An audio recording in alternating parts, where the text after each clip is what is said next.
estradas de terra e acertos de contas.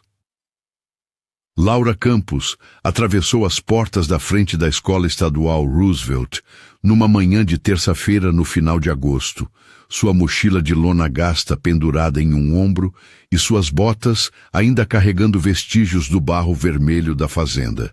Ela havia deixado Goiás há 3 meses com sua tia depois do incidente sobre o qual ninguém mais falava, depois das aulas de controle de raiva exigidas pelo tribunal, do registro juvenil selado e do túmulo de seu avô, ao lado do qual ela fez promessas que pretendia cumprir. São Paulo parecia outro planeta, cheio de arranha-céus e clima imprevisível e estudantes que nunca passaram a madrugada limpando baias ou o pôr do sol consertando cercas. O corredor principal se estendia diante dela como um rio de mochilas de grife e tênis caros, luzes fluorescentes zumbindo no teto, armários batendo em uma percussão rítmica. Ela mantinha a cabeça baixa e os ombros ligeiramente curvados, fazendo-se menor do que sua estrutura de 1,75 m, tentando não chamar atenção para as sardas espalhadas pelo nariz, para as mãos calejadas ou para o fato de que suas roupas vinham de brechós em vez de shoppings. A primeira semana passou como um borrão de corredores errados e almoços silenciosos. A escola Roosevelt fora construída nos anos 70 e mal reformada. Longos corredores conectando a ala acadêmica ao ginásio, um pátio externo com bancos de concreto onde os alunos se agrupavam em hierarquias sociais predeterminadas, uma cantina que cheirava perpetuamente a pizza industrial e água sanitária. Laura navegava pelos espaços como uma batedora em território hostil, identificando saídas e cantos silenciosos, aprendendo quais banheiros ficavam vazios durante o almoço e quais professores realmente levantavam os olhos de suas mesas. Ela escolhera um armário perto da sala de artes, onde o tráfego de pessoas diminuía à tarde, e mantinha a cabeça baixa nas aulas, respondendo a perguntas apenas quando chamada diretamente. Sua grade incluía biologia do ensino médio avançado, literatura brasileira e portuguesa, matemática SUNS e uma aula eletiva de cerâmica que lhe permitia trabalhar com as mãos em um silêncio confortável. Ninguém falava com ela, exceto os professores fazendo a chamada. Começou pequeno, como essas coisas sempre começam. Ela estava saindo da biblioteca na tarde de quinta-feira, com os braços cheios de livros de pesquisa para um trabalho de história, quando alguém esbarrou em seu ombro com força suficiente para fazê-la tropeçar. Os livros se espalharam pelo linóleo polido em uma cascata de baques surdos. Um grupo de estudantes passou rindo, nenhum deles olhando para trás. Laura se ajoelhou e recolheu os livros lentamente, metodicamente, a respiração controlada como o avô lhe ensinara. Inspire pelo nariz, expire pela boca, encontre o centro, não reaja. Na sexta-feira, alguém havia escrito caipira em seu armário com caneta permanente. Ela passou 15 minutos com uma solução de limpeza emprestada do zelador, esfregando a tinta, o maxilar cerrado, mas as mãos firmes. A segunda-feira seguinte trouxe o calor da primavera e uma atenção crescente. Ela estava sentada sozinha na cantina, seu lugar de sempre no final de uma mesa perto da saída de emergência, quando uma sombra caiu sobre sua bandeja. 3 estudantes estavam ali, 2 garotas flanqueando um rapaz alto, com mechas caras no cabelo escuro, e uma jaqueta do time que o proclamava titular do basquete. O nome dele era Breno Vasconcelos, e ela aprendera rapidamente que a escola Roosevelt girava em torno de alunos como ele, da mesma forma que os planetas orbitam as estrelas. Seu pai era dono de metade dos imóveis comerciais da cidade e fazia parte do conselho escolar.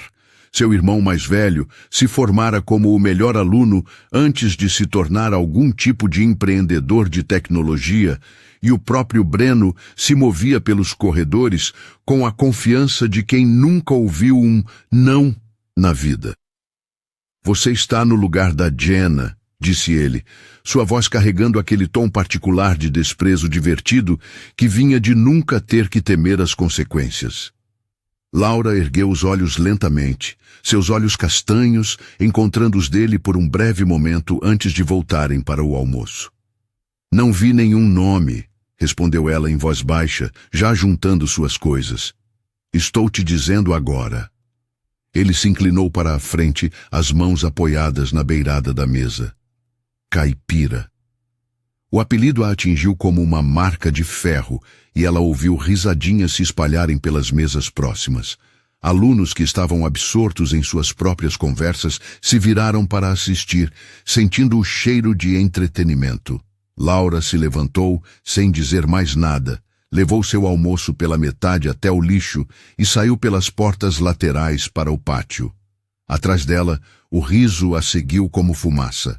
Ela encontrou um banco vazio, perto do prédio de artes, e terminou seu sanduíche ali, olhando para a sebe de espirradeiras que separava o terreno da escola do estacionamento, pensando na terra vermelha de Goiás e nas mãos enrugadas de seu avô, ensinando-a a enfaixar os nós dos dedos, pensando na promessa que fizera e por que ela importava. Sua mão direita se flexionou inconscientemente, a memória muscular querendo formar um punho adequado, querendo lembrar a postura, a rotação do quadril e a maneira de colocar todo o corpo por trás de um cruzado. Ela se conteve, achatou a palma da mão contra a coxa e respirou. Naquela tarde, alguém derrubou sua mochila do banco no corredor entre as aulas. Na quarta-feira, seu armário não abria porque alguém havia enfiado chiclete no mecanismo. Na sexta, descobriu que seu livro de biologia havia sumido da mochila. Ela o encontrou, por fim, na lata de lixo do lado de fora do ginásio. Cada incidente era pequeno o suficiente para parecer um acidente ou coincidência, mas o padrão era inconfundível.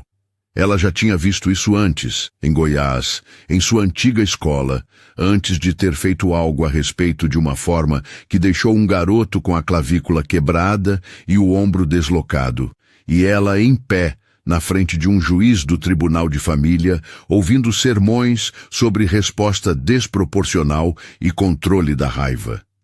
Aquele tinha sido o fim de sua carreira júnior de MMA aos 15 anos. O fim da competição que lhe dera um propósito.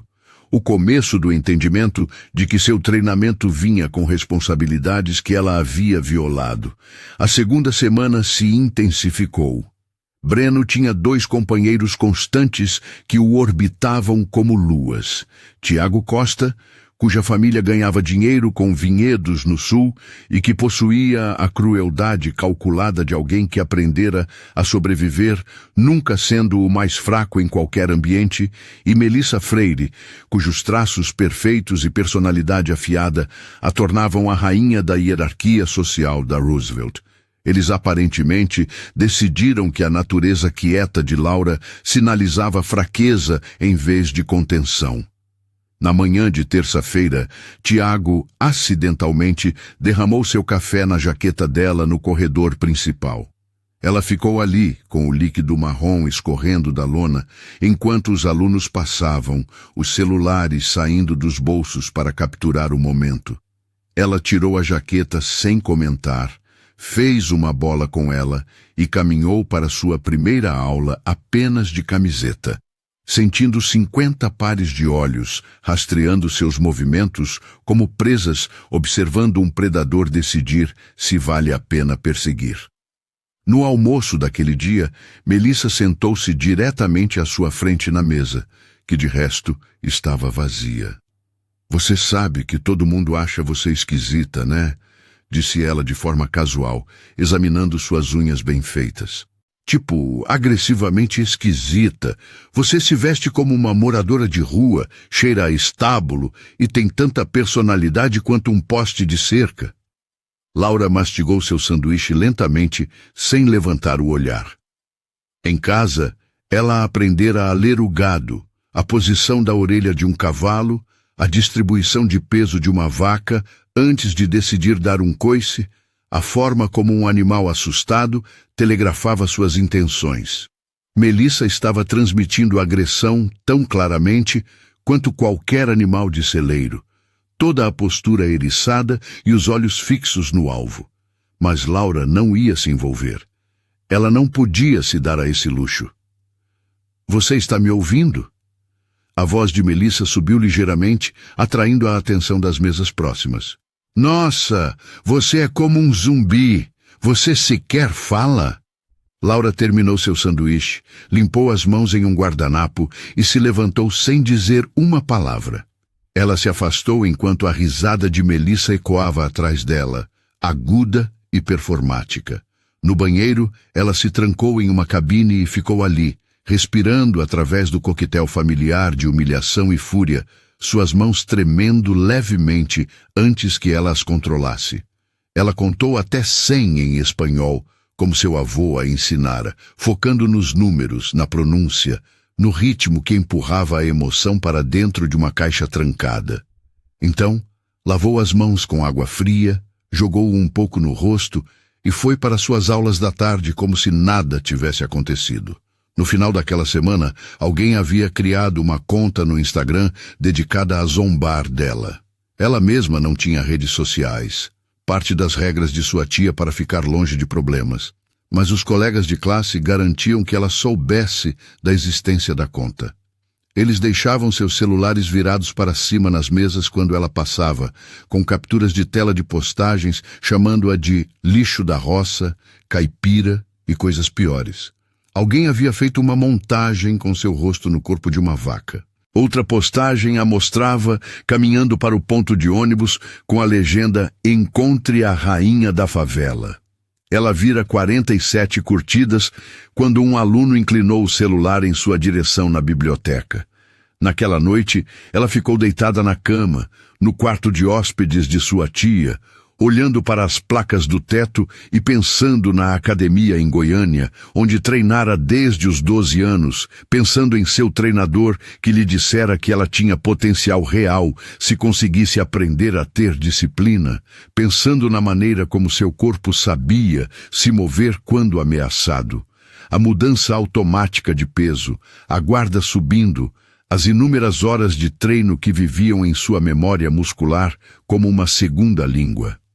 3 semanas após o início do semestre, ela estabeleceu um padrão de sobrevivência: chegar cedo, manter a cabeça baixa, evitar totalmente a cantina, comendo na sala de artes ou na biblioteca.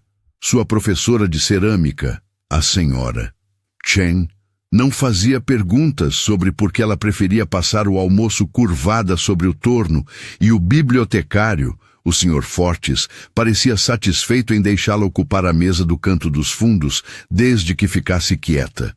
Ela havia mapeado cada corredor, cada escadaria, cada saída, sabia quais rotas Breno e seus amigos preferiam e pegava outras diferentes.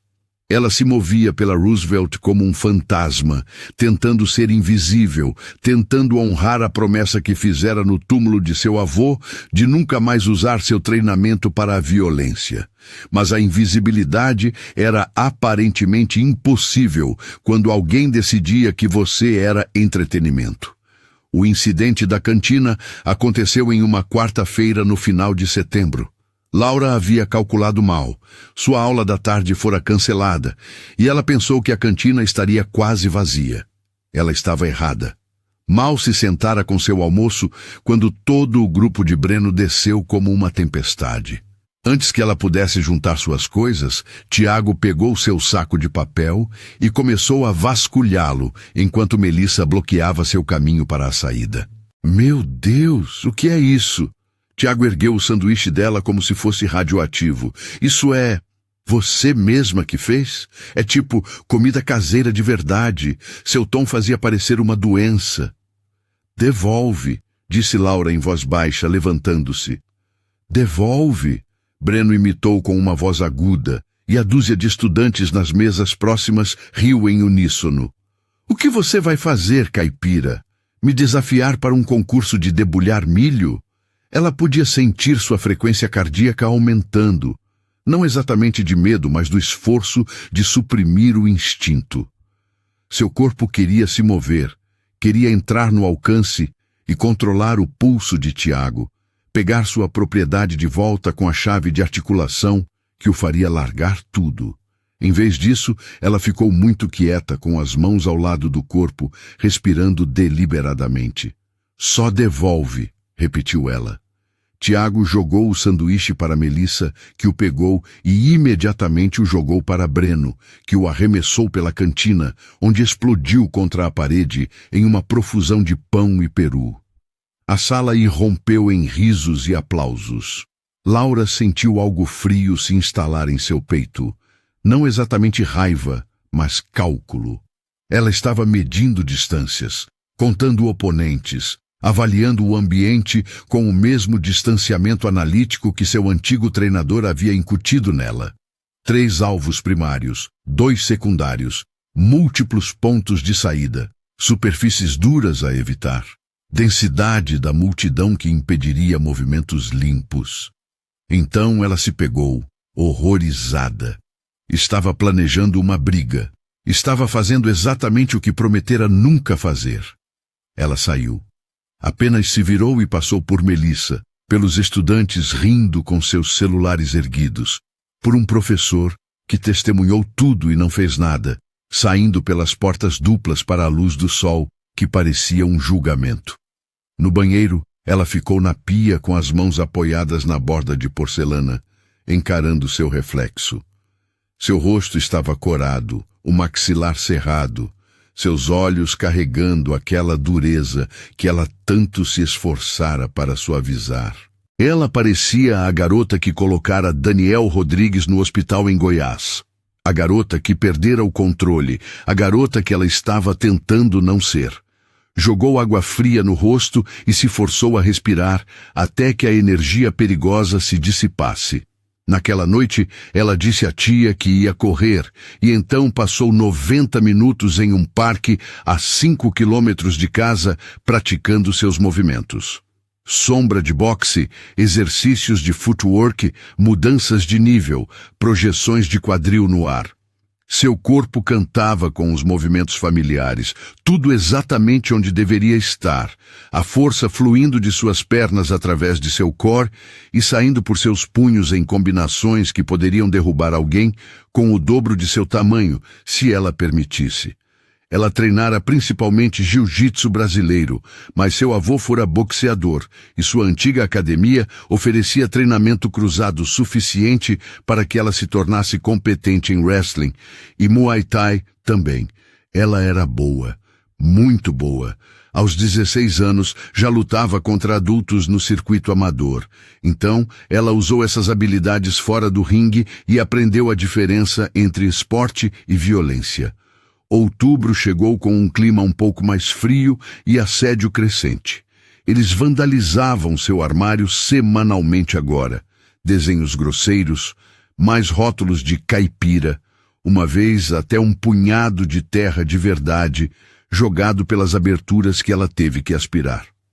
Seu exílio das redes sociais significava que ela não via a maior parte do assédio online, mas os colegas de classe garantiam que a informassem sobre novas postagens. Alguém havia iniciado uma enquete. Quanto tempo até a caipira desistir? Ela ouviu dizer que tinha mais de 200 votos. Os professores continuavam a testemunhar eventos e não fazer nada.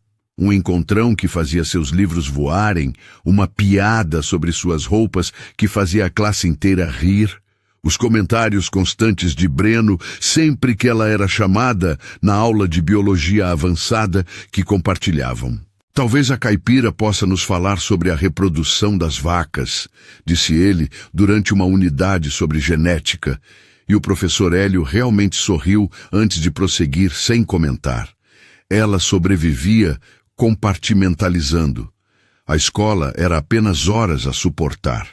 A casa era um santuário, onde a pequena casa de sua tia, na periferia da cidade, parecia um perímetro seguro. A longa corrida para o parque e de volta 3 noites por semana impedia que seu corpo transformasse a energia contida em depressão. Ela trabalhava em sua cerâmica com intensidade focada, criando tigelas e vasos que a senhora Chen elogiava por suas linhas fortes e limpas. Ela lia romances na biblioteca, desaparecendo em outros mundos onde os protagonistas enfrentavam vilões claros e lutavam com certeza moral. A vida real era mais bagunçada. A vida real tinha ordens judiciais e registros selados e promessas feitas a avós mortos que a amaram o suficiente para tentar ensiná-la a ter controle. O interesse romântico chegou em uma manhã de quinta-feira, no início de outubro, embora Laura não tenha reconhecido o significado imediatamente. Ela estava na biblioteca antes do início das aulas, lendo em sua mesa habitual nos fundos, quando alguém puxou a cadeira à sua frente. Ela ergueu os olhos e encontrou uma estudante que reconhecia vagamente de sua aula de cerâmica, alta e esguia, com cabelos escuros e cacheados presos em um coque bagunçado, vestindo jeans manchados de tinta e uma camiseta de banda vintage que proclamava lealdade a algum grupo do qual Laura nunca ouvira falar. "Você é a Laura, certo?", disse a estudante, a voz carregando um calor fácil. "Eu sou Belle Chain, filha da senhora Chain. Eu vi seus trabalhos na cerâmica. Sua centralização é incrível." Laura piscou, momentaneamente desequilibrada. Ninguém havia iniciado uma conversa amigável com ela desde que chegara a Roosevelt. "Obrigada", conseguiu dizer. "Estou falando sério. A maioria das pessoas luta com a centralização por meses. Você faz parecer fácil." Belle recostou-se na cadeira completamente à vontade. "Onde você aprendeu?" "Meu avô me ensinou, lá em Goiás." As palavras saíram cautelosamente, testando se isso era o prelúdio para outra piada. Goiás. Isso explica a excelente técnica de tombar vacas sobre a qual ouvi tanto falar. A expressão de Belle permaneceu completamente séria por 3 segundos antes de se abrir em um sorriso. "Isso é uma piada. Uma piada ruim. Desculpe. A Melissa e a turma dela são uns idiotas. Eu queria que você soubesse que nem todo mundo aqui é assim." Algo no peito de Laura se afrouxou um pouco. "Por que você está me dizendo isso?" "Porque eu tenho observado você lidar com o lixo deles com mais graça do que eles merecem. E imaginei que você poderia usar uma pessoa que não seja ativamente terrível." Belle deu de ombros. "E também porque qualquer um que consegue tornear uma tigela tão limpa tem que ser interessante além da persona superficial de caipira que eles te atribuíram."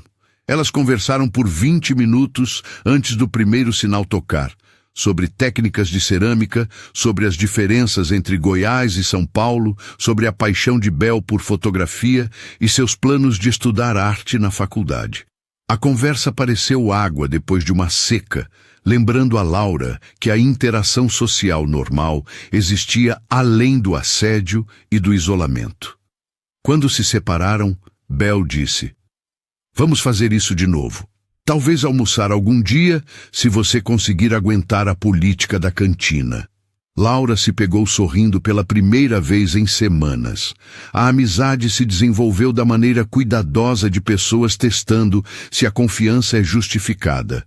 Elas começaram a almoçar juntas na biblioteca, Belle trazendo comida de casa e Laura gradualmente fazendo o mesmo. Era fácil conversar com Belle, genuinamente interessada no passado de Laura, nunca pressionando quando certos tópicos criavam uma tensão visível, disposta a manter a conversa quando Laura lutava com as palavras. Ela aprendeu que Belle era ferozmente independente, que crescera dividindo o tempo entre a casa de sua mãe aqui e a de seu pai, no Rio de Janeiro, que levava a fotografia a sério há anos e tinha um portfólio cheio de imagens em preto e branco que capturavam a estranha beleza da periferia de São Paulo. Ela não andava com as turmas populares, mas também não era exatamente impopular. Ela existia naquele espaço intermediário de estudantes que eram interessantes o suficiente para serem respeitados, mas individualistas demais para se importarem com a hierarquia social. "Você sabia que o Breno me chamou para sair ano passado?" Belle mencionou casualmente durante um almoço em meados de outubro. Eu disse a ele que não estava interessada e ele passou 2 semanas garantindo que todo mundo soubesse que eu era impegável. Eventualmente passou, mas ele tem um problema sério com rejeição. Laura processou essa informação. Ele tem um problema em não estar no controle. Exatamente. Bel olhou para ela com algo como apreciação. A maioria das pessoas não vê isso. Elas só veem o dinheiro, a aparência e as estatísticas do basquete.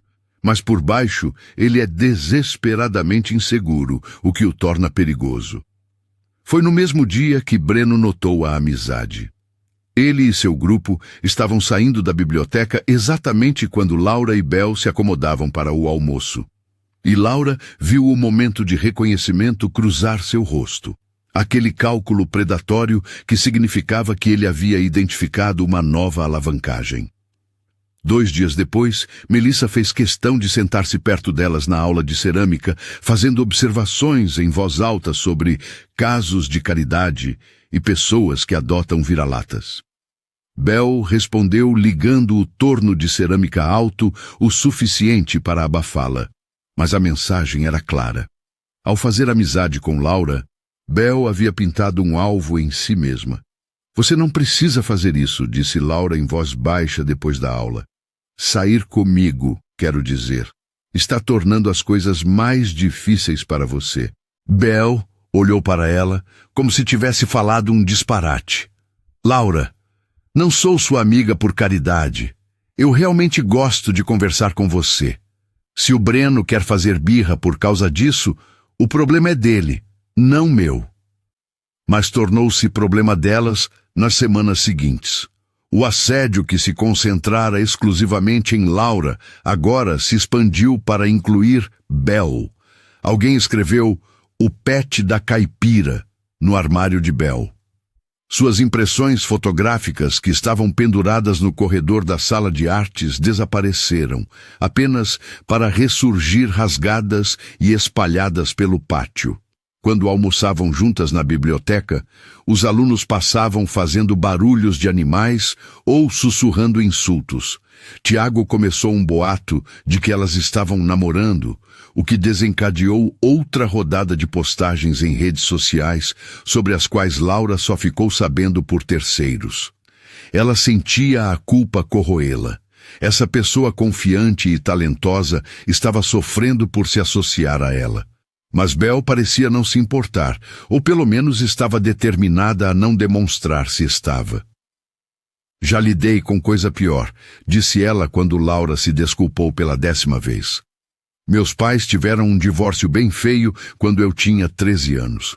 Houve um ano inteiro em que as crianças achavam hilário fazer piadas sobre minha família. Eu sobrevivi. Isso é só o Breno sendo o Breno.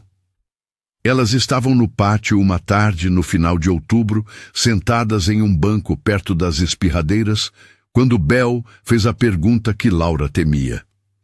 Então, qual é a sua história de verdade? E não diga que você não tem uma. Ninguém se move com tanto cuidado quanto você, a menos que esteja carregando algo pesado. Laura encarou o caminho de concreto à sua frente. Uma folha passou voando na brisa de outubro. Eu tive alguns problemas na minha antiga escola. Me meti em uma briga. Foi longe demais. Quão longe? Longe o suficiente para ir para o hospital. Longe o suficiente para ter uma ordem judicial. Longe o suficiente para ter um registro selado e controle de raiva obrigatório. Bel absorveu isso sem reação visível. Você estava se defendendo? Sim. O maxilar de Laura se contraiu. Esse cara vinha me assediando há meses, me empurrando, me xingando, o lixo de sempre. Um dia ele me empurrou contra um armário e eu não parei quando deveria. Ele agarrou meu braço e eu simplesmente reagi. Quebrei a clavícula dele, desloquei o ombro. Ele caiu e bateu a cabeça. Teve uma concussão. Caramba! Eu treinava desde os 12 anos, jiu-jitsu brasileiro principalmente, um pouco de boxe, um pouco de wrestling. Meu avô me ensinou defesa pessoal, mas acabei ficando boa o suficiente para competir. Circuito amador de MMA. Eu estava ganhando lutas contra adultos quando tinha 15 anos. Ela finalmente olhou para Bel. O tribunal chamou de resposta desproporcional. Disse que usei força excessiva. Meu treinador teve que testemunhar sobre meu nível de treinamento. O juiz disse que eu deveria saber melhor, que com minhas habilidades eu poderia ter controlado a situação sem machucá-lo tanto. O que você disse? Que ele estava certo, que eu perdi o controle, que não aconteceria de novo. A voz de Laura ficou vazia. Meu avô morreu 2 semanas depois da audiência. Ataque cardíaco. Antes de morrer, prometi a ele que nunca mais usaria meu treinamento daquele jeito, que encontraria outra maneira. Bel ficou em silêncio por um longo momento. Então é por isso que você não revida agora, com o Breno e todo mundo. Eu não posso. Fiz uma promessa. E a ordem judicial diz que qualquer incidente violento antes de eu fazer 18 anos significa que vou para a detenção juvenil. Faltam 8 meses para o meu aniversário. Ela riu sem humor. 8 meses sendo um saco de pancadas. Laura, a voz de Bel carregava uma intensidade súbita. Você sabe que há uma diferença entre se defender e ir longe demais, certo? O que o Breno está fazendo é assédio. Se ele te encurralar ou encurralar a mim e você se defender, isso não é quebrar uma promessa. Não confio em mim mesma para parar. A admissão custou algo. Quando estou naquele modo, quando mudo para o modo de luta, eu sou boa nisso. Muito boa. E isso é perigoso. Então eu simplesmente não chego lá. Elas ficaram sentadas em silêncio enquanto os alunos passavam em direção aos estacionamentos e ônibus. Finalmente Bel disse: Não vou te dizer o que fazer, mas vou dizer que se sacrificar para manter uma promessa a alguém que está morto não os honra. Apenas te machuca. As palavras se assentaram no peito de Laura como pedras. Novembro trouxe um clima mais frio e uma pressão crescente. Laura sentia isso se acumulando da mesma forma que os animais sentem as mudanças climáticas, aquela mudança atmosférica que significava que a violência estava chegando. Breno havia escalado da crueldade casual para algo mais focado. Ele começara a segui-la entre as aulas, não perto o suficiente para ser óbvio, mas perto o suficiente para que ela se sentisse constantemente observada. Tiago adquiriu o hábito de, acidentalmente, esbarrar nela nos corredores, encontrões duros que a faziam tropeçar. Melissa organizava suas amigas para sentarem em qualquer mesa que Laura escolhesse na biblioteca, forçando-a a se mudar repetidamente até que a senhora Chen começou a deixá-la almoçar no estúdio de cerâmica. O assédio nas redes sociais se intensificou para algo mais sombrio.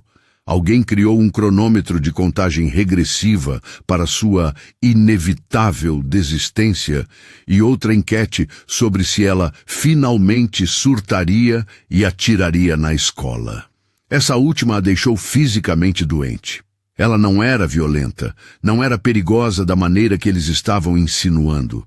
Ela treinara para o esporte, para a autodefesa, pela disciplina e foco que seu avô prometera que lhe dariam força. Mas ela provara que podia machucar pessoas, e agora estranhos estavam especulando se ela machucaria mais deles. Ela ficava acordada à noite pensando em Goiás, nos pais de Daniel Rodrigues, gritando com ela no tribunal, na maneira como seu avô a olhara com uma mistura de decepção e amor quando ela lhe contara o que fizera. Bel se tornou sua âncora na escuridão de novembro. Elas passavam cada vez mais tempo juntas, depois da escola no estúdio de cerâmica, nos fins de semana na casa de Bel, onde sua mãe recebia Laura com carinho e nunca fazia perguntas invasivas, em longas caminhadas pelo bairro, onde podiam conversar sem a atmosfera opressiva da escola. Laura se viu se abrindo de maneiras que não fazia com ninguém desde a morte de seu avô. Ela contou a Bel sobre a fazenda em Goiás, sobre limpar baias antes do amanhecer e a satisfação do trabalho físico pesado, sobre sua mãe, que fora embora quando ela tinha 8 anos, e seu pai que morrera no Afeganistão quando ela tinha 10, sobre seu avô, a criando sozinho na fazenda enquanto a ensinava a boxear no celeiro, usando um saco de pancadas pendurado nas vigas. Ele queria que eu fosse forte o suficiente para me proteger, explicou ela em uma tarde de sábado na casa de Bel. Elas estavam no quintal, Bel fotografando a luz do final da tarde, filtrando através de um bordo japonês, enquanto Laura estava sentada nos degraus dos fundos. Depois que meu pai morreu, ele ficou muito focado em garantir que eu pudesse me virar. Mas ele também me ensinou que força sem disciplina era apenas violência, que o objetivo do treinamento não era machucar as pessoas, mas entender como não precisar. Parece um bom homem. Ele era. É por isso que quebrar minha promessa a ele parece traí-lo novamente. Bel abaixou a câmera e sentou-se ao lado dela. Você não a quebrou. Você a está mantendo todos os dias ao não retaliar. Não parece o suficiente. Elas ficaram sentadas em um silêncio confortável, enquanto a luz desvanecia para dourado e depois âmbar. Laura sentiu o ombro de Bel contra o seu e pensou em como estivera faminta por uma simples conexão humana, em como esses toques casuais importavam quando a faziam se sentir intocável. Quando o celular de Bel vibrou com uma mensagem, ela olhou e fez uma careta. A Melissa vai dar uma festa hoje à noite. Ela fez questão de me mandar o endereço com uma nota dizendo que eu não estou convidada. Mas você está. Como uma piada, obviamente. Laura sentiu o aperto familiar no peito. Criativo. Eles estão ficando sem material. É quando eles ficam perigosos. Bel olhou para ela seriamente. O tipo do Breno não lida bem com o tédio. Quando o assédio normal para de obter reações, eles escalam. O que você acha que eles vão fazer? Eu não sei, mas acho que você deveria estar preparada para algo grande. O algo grande veio na segunda-feira seguinte. Laura chegou à escola e encontrou todas as superfícies que usava regularmente vandalizadas. Seu armário, o espaço de trabalho no estúdio de cerâmica, sua mesa habitual na biblioteca, até mesmo sua carteira designada em biologia avançada, tudo coberto com desenhos grosseiros e insultos. Mas o pior foi a cantina. Alguém se dera ao trabalho durante o fim de semana de criar uma faixa enorme que pendia do teto no centro da sala. Caipira, de volta para o curral, onde você pertence, com uma imagem mal desenhada de uma vaca com o rosto de Laura. A cantina explodiu em risos quando ela entrou para o almoço, dezenas de celulares surgindo para capturar sua reação. Ela ficou ali por 3 segundos que pareceram horas, encarando seu rosto no corpo de uma vaca, enquanto estudantes com quem nunca falara uivavam de rir. Então, ela se virou e saiu com a coluna reta e o rosto inexpressivo, recusando-se a dar-lhes mais material. Ela conseguiu chegar ao banheiro antes que suas mãos começassem a tremer, antes que a raiva que ela vinha contendo por meses ameaçasse sair da caixa trancada, onde a mantinha. Ela ficou na pia respirando em espanhol, contando novamente. 1, 2, 3, 4, até que o perigo imediato passasse. Bel a encontrou ali 20 minutos depois. Deu uma olhada em seu rosto e disse, vou falar com a diretora. Não. Laura, isso foi longe demais. Aquela faixa é assédio direcionado. A administração tem que fazer alguma coisa. Eles não vão. Laura jogou água fria no rosto. O pai do Breno está no conselho escolar. A família do Tiago faz doações para o departamento de atletismo. A mãe da Melissa é presidente da Associação de Pais e Mestres. Você acha que alguém vai arriscar o financiamento por minha causa? Então, o quê? Você simplesmente aceita. Eu não tenho escolha. Mas mesmo enquanto dizia isso, algo em sua voz carregava uma ponta que fez Bel recuar um pouco. Naquela tarde, em Biologia Avançada, o professor Hélio designou um projeto em grupo. Por ordem alfabética, Laura acabou em parceria com Breno e Tiago. Ela observou aquilo acontecer com um senso de inevitabilidade, como assistir a nuvens de tempestade se formando. Breno sorriu para ela do outro lado da sala, todo dentes e malícia. Depois da aula, ele a encurralou no corredor perto da ala de ciências. Isso vai ser divertido, disse ele, parado perto demais. Tiago o flanqueava, bloqueando sua rota de fuga. Você vai fazer todo o trabalho, obviamente.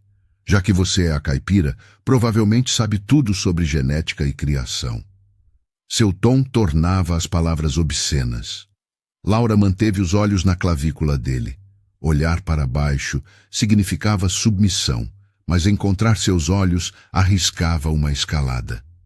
Eu farei a minha parte do projeto. Sua parte? Breno riu. Sua parte é o que eu disser que é. Você vai fazer a pesquisa, escrever o trabalho, criar a apresentação, e quando apresentarmos, você vai ficar lá parada e sorrir enquanto eu levo o crédito, porque é assim que funciona. Ela sentiu seu controle escorregar. Seu peso havia se deslocado ligeiramente para a frente, para as bolas dos pés, seu centro de gravidade baixando em preparação automática para o movimento. Suas mãos queriam subir para a posição de guarda. Ela se conteve, forçou seu corpo de volta à neutralidade, forçou sua respiração a se estabilizar. Tudo bem, ele imitou. Então se inclinou ainda mais, seu hálito quente em seu rosto. Sabe o que eu acho, caipira? Acho que você nem é tão passiva assim. Acho que você só está com medo. Acho que se eu te empurrasse agora, você provavelmente choraria. Sua mão se ergueu, como se fosse empurrar seu ombro. O corpo de Laura se moveu antes que seu cérebro processasse completamente. Sua mão disparou e agarrou o pulso dele, seu aperto controlado, mas inconfundível. Os dedos posicionados exatamente para aplicar uma dolorosa chave de articulação, se ela escolhesse girar a mão. Por um segundo congelado, eles ficaram ali. A mão dela em volta do pulso dele, os olhos dele arregalados de surpresa, Tiago recuando em reação automática à súbita mudança na dinâmica. Então Laura percebeu o que havia feito e o soltou, recuando com o coração martelando.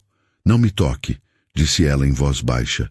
O rosto de Breno passou por várias expressões, choque, confusão, depois raiva se transformando em algo calculista. Ele esfregou o pulso lentamente, encarando-a. Que porra foi essa? Nada, apenas não me toque. Aquilo não foi nada, aquilo foi... Ele parou, ainda processando. Vários alunos haviam parado no corredor para assistir.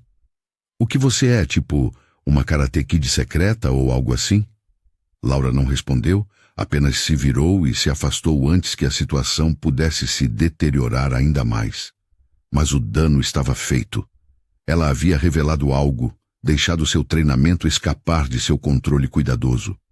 Podia sentir os olhos de Breno em suas costas por todo o corredor. Podia praticamente ouvi-lo recalculando tudo o que pensava saber sobre ela. Naquela noite, Bel ligou para ela, a voz tensa de preocupação. A Melissa postou algo. Sobre você. É ruim. Laura não tinha redes sociais, mas Bel lhe enviou capturas de tela mesmo assim. Alguém havia filmado o incidente no corredor com o celular. O vídeo mostrava o momento em que Laura agarrou o pulso de Breno, a maneira como ela se movera com velocidade e precisão reflexivas, o choque no rosto dele. A legenda dizia, a caipira sabe brigar? Com dezenas de comentários já especulando sobre o que havia acontecido. Ela se moveu como uma lutadora, dizia um. Você viu a rapidez daquilo, dizia outro. Mas piores eram os comentários dos amigos de Breno. Não importa, ela ainda é um lixo. E do próprio Breno, vamos ver o quão durona ela realmente é. Isso vai piorar, disse Bel desnecessariamente. Laura ficou deitada na cama naquela noite, encarando as placas do teto novamente, sabendo que Bel estava certa. Ela lhes mostrara um vislumbre do que era capaz, e pessoas como Breno não podiam deixar isso passar. Toda a sua identidade dependia de manter o domínio, de nunca parecer fraco. Ela o fizera parecer surpreso, talvez até assustado, na frente de testemunhas com câmeras. Ele retaliaria. Ela sabia disso com a mesma certeza de que o sol nasceria. A questão era o que ela faria quando ele o fizesse. Na semana seguinte, Breno parecia estar coletando informações. Ela o pegava observando-a nos corredores, sua expressão pensativa em vez de abertamente agressiva. Tiago fazia perguntas pontuais sobre onde ela morava antes de São Paulo, se praticava algum esporte, se já havia feito aulas de artes marciais. Ela dava respostas mínimas e se afastava sempre que possível, mas a sensação de ser estudada se intensificava diariamente. Enquanto isso, Melissa havia mudado de tática. Em vez de assédio direto, começara a espalhar rumores sobre o passado violento de Laura, meias-verdades misturadas com invenções completas, até que se tornou impossível separar fato de ficção. Os alunos sussurravam sobre ela nos corredores. Os professores começaram a observá-la com mais cuidado durante as aulas. Bel tornou-se mais protetora, andando com Laura entre as aulas, sentando-se mais perto na biblioteca, tornando sua presença conhecida como um amortecedor e testemunha. Eles estão planejando alguma coisa, disse ela na tarde de quinta-feira. Elas estavam no estúdio de cerâmica depois da escola, Laura torneando uma tigela, enquanto Bel estava sentada em um banco próximo, editando fotografias em seu laptop. Eu posso sentir. Eles estão se preparando para algo. Eu sei. O que você vai fazer? Laura manteve as mãos firmes na argila, centralizando-a com precisão praticada. O torno zumbia sob seus dedos. A mesma coisa que venho fazendo. Nada. Laura. Eu não posso, Bel. Você sabe que não posso. Mas sua voz carecia de convicção até para seus próprios ouvidos. Ela estava cansada, tão desesperadamente cansada de ter medo, de pisar em ovos, de conter a raiva que queria sair como um animal enjaulado. A promessa ao avô parecia ao mesmo tempo sagrada e insuportável. Mais 8 meses até seu 18º aniversário. Mais 8 meses até a ordem judicial expirar. Ela conseguiria sobreviver mais 8 meses? Naquele fim de semana, ela cedeu e foi ao parque não apenas para uma corrida, mas para um treinamento sério. Ela vinha evitando, com medo de que praticar suas habilidades tornasse a tentação de usá-las mais forte, mas precisava da liberação.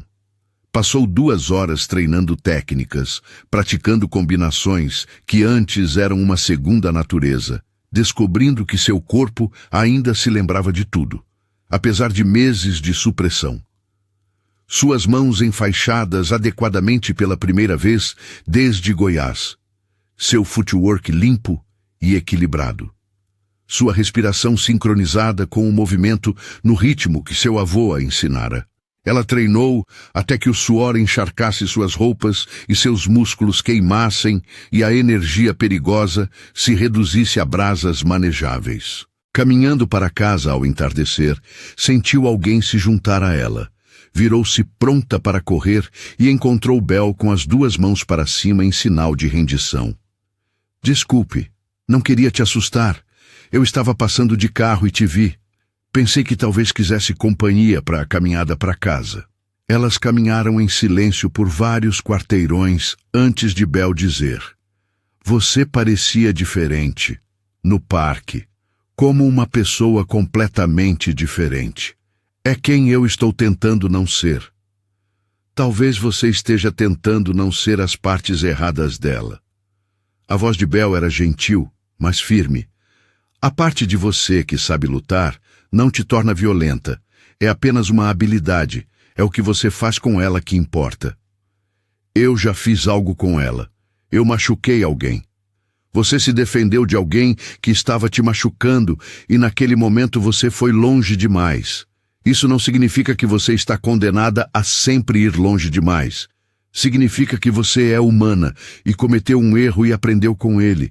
Bel parou de andar, forçando Laura a parar também. Mas se recusar a se defender novamente não é equilíbrio. É apenas um tipo diferente de extremo. Laura queria argumentar, mas não encontrou as palavras. Elas caminharam o resto do caminho até a casa de sua tia em um silêncio contemplativo. O incidente que mudou tudo aconteceu em uma quarta-feira no final de novembro, 3 semanas antes das férias de fim de ano. Bel e Laura estavam saindo da biblioteca depois do almoço, indo para suas respectivas aulas da tarde, quando o grupo de Breno as interceptou no corredor principal. O momento era perfeito. Entre os períodos de aula, tráfego máximo, muitas testemunhas.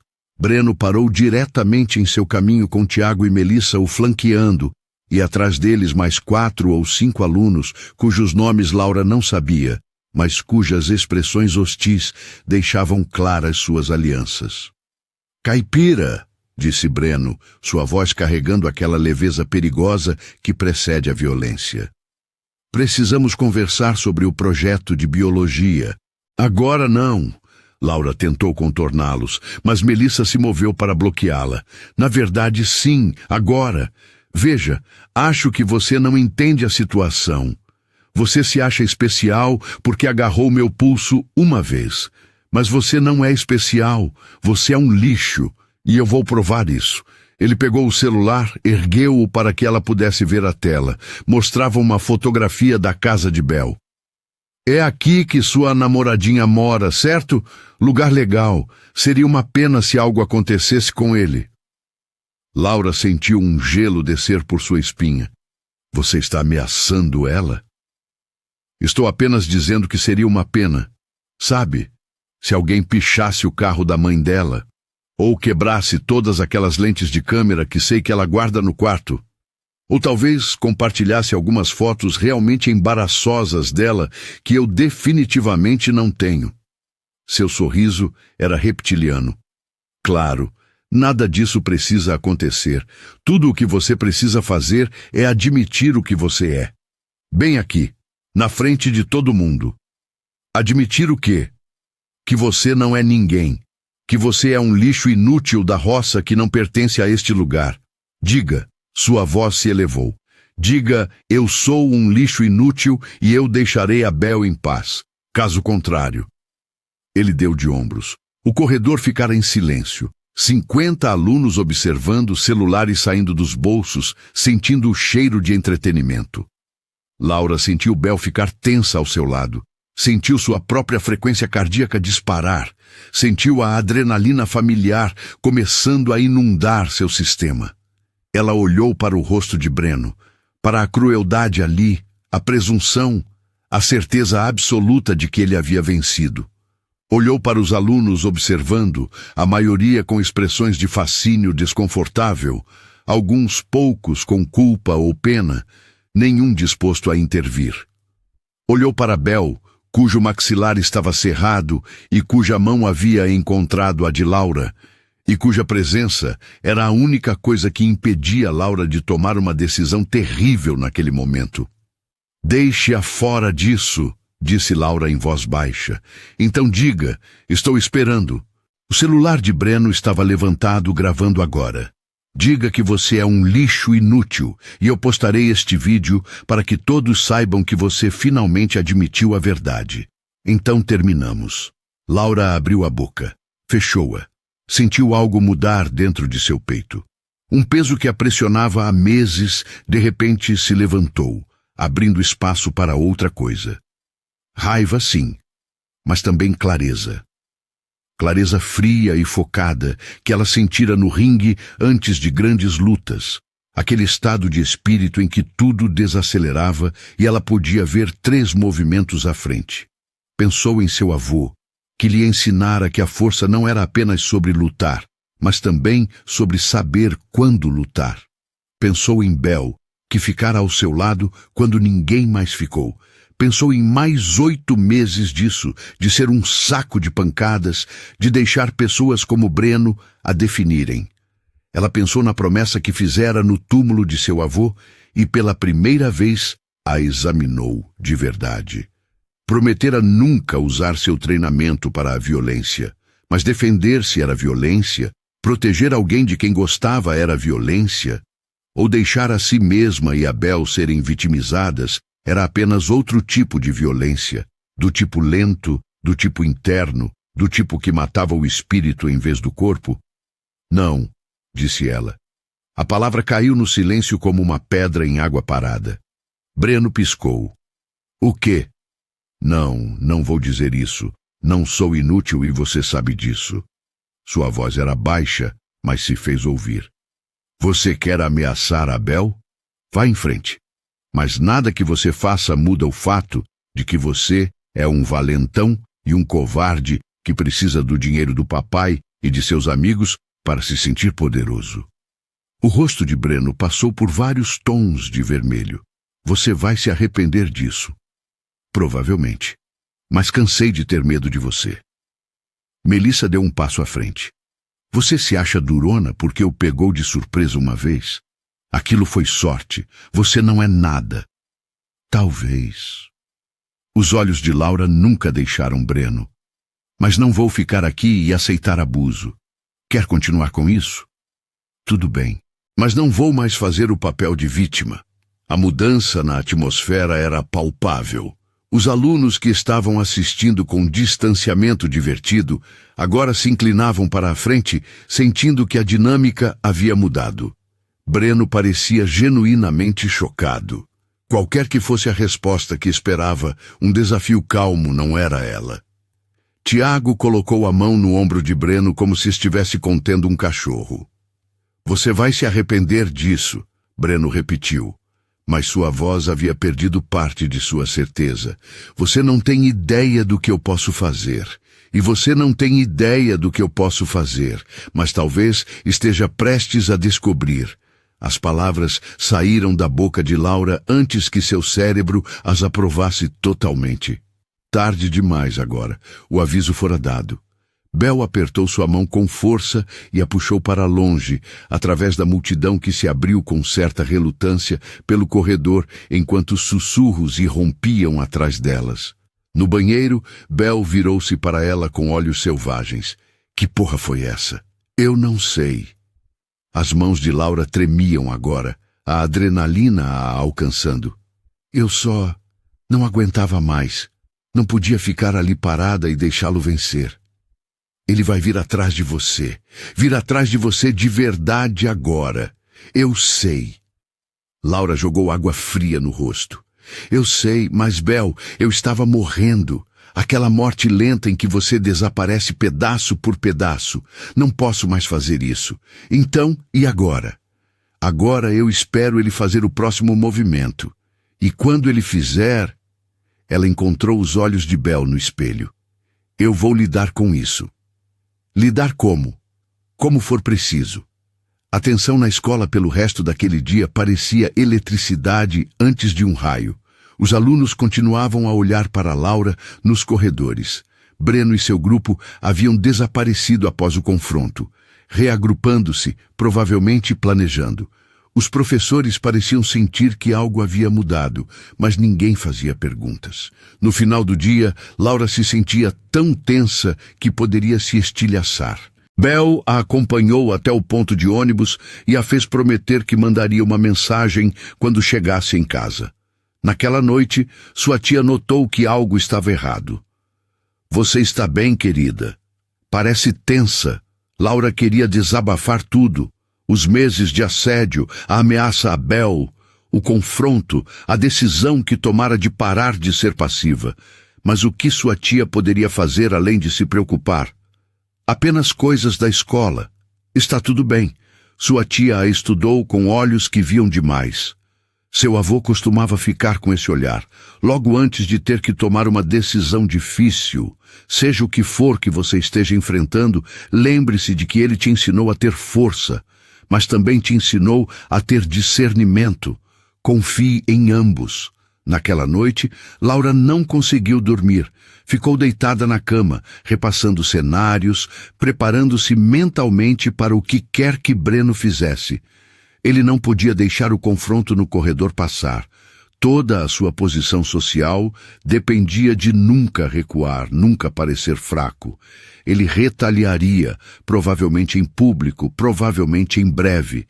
Ela precisava estar pronta, não para começar uma briga, mas para terminar uma, se chegasse a isso. Ela pensou na diferença em onde a promessa de seu avô realmente traçava a linha. Não usar o treinamento para a violência, mas autodefesa não era violência. Era proteção. Era estabelecer limites com força física quando todas as outras opções se esgotassem. Ela se levantou às 2 da manhã e enfaixou as mãos adequadamente, protegeu os nós dos dedos da maneira que seu antigo treinador a ensinara. Guardou as faixas de volta em sua bolsa de ginástica e as manteve lá, apenas por precaução, apenas para estar pronta. Quinta e sexta-feira passaram em um silêncio sinistro. Breno e seu grupo estavam presentes, mas distantes, observando-a do outro lado de cantinas e corredores, mas sem se aproximar. O silêncio parecia mais ameaçador do que o confronto. Outros alunos claramente ouviram sobre o incidente no corredor. Laura captava olhares especulativos, ouvia conversas sussurradas que silenciavam quando ela se aproximava. Bel ficou por perto, uma energia nervosa irradiando dela. Eles estão planejando algo grande, disse ela na tarde de sexta-feira. Este silêncio não é natural. Eu sei. Laura, talvez devêssemos ir à administração, contar a eles sobre as ameaças. E dizer o quê? Que o filho de um membro do conselho escolar ameaçou vandalizar sua casa? Sem nenhuma prova, exceto minha palavra contra a dele? Laura balançou a cabeça. Eles não fariam nada e Breno escalaria ainda mais. Então, apenas esperamos? Esperamos. O ataque veio na segunda-feira seguinte, durante o período do almoço. Laura e Bel estavam na biblioteca em sua mesa de sempre quando Tiago apareceu na porta. O Breno quer te ver, lá fora. Diz que é hora de resolver as coisas. O estômago de Laura se contraiu, mas sua voz permaneceu firme. Diga a ele que não. Não foi um pedido. Ou você sai, ou nós entramos. Ele gesticulou e mais 4 alunos apareceram atrás dele. A escolha é sua. O bibliotecário, Sr. Fortes, estava em sua mesa, mas olhava atentamente para a tela do computador, praticando a mesma cegueira voluntária que todos os adultos da Roosevelt haviam aperfeiçoado. Bel se levantou rapidamente. Vamos para a diretoria. Sério? O sorriso de Tiago era feio. Para contar o quê? Que o Breno quer conversar com a caipira? Isso não é contra nenhuma regra. Mas correr para os administradores... Ele pegou o celular, mostrou-lhes uma foto que fez Bel ofegar. Era seu portfólio de fotografia, as impressões físicas que ela guardava em uma pasta na sala de artes. A foto as mostrava espalhadas no concreto, algumas rasgadas, outras pisoteadas, todas arruinadas. Seria uma pena se mais coisas suas fossem destruídas. Tipo, digamos, o jardim da sua mãe, do qual ela tanto se orgulha. Ou aquela câmera vintage que você guarda no armário. Você está nos chantageando, disse Bel a voz trêmula. Estou oferecendo uma conversa. Lá fora, 5 minutos, então isso acaba. Tiago olhou para Laura. Ou não, e veja tudo o que ela se importa ser sistematicamente destruído. Temos o dia todo. Laura sentiu a mão de Bel agarrar seu braço. Não vá, é uma armadilha. Eu sei. Ela gentilmente removeu a mão de Bel. Mas eles não vão parar. E não posso deixar que destruam suas coisas, machuquem sua família, por minha causa. Ela olhou para Tiago. Lá fora, sozinha, 5 minutos. Depois, vocês deixam a Bel em paz. Permanentemente. Fechado. O sorriso de Tiago se alargou. Pátio. Todo mundo está esperando. Laura caminhou em direção à saída da biblioteca, enquanto Bel chamava seu nome freneticamente. No corredor, ela parou, respirando fundo 3 vezes para se centrar. Suas mãos estavam firmes. Sua frequência cardíaca estava elevada, mas controlada. Ela sentiu o treinamento de seu avô se assentar sobre ela como uma armadura familiar.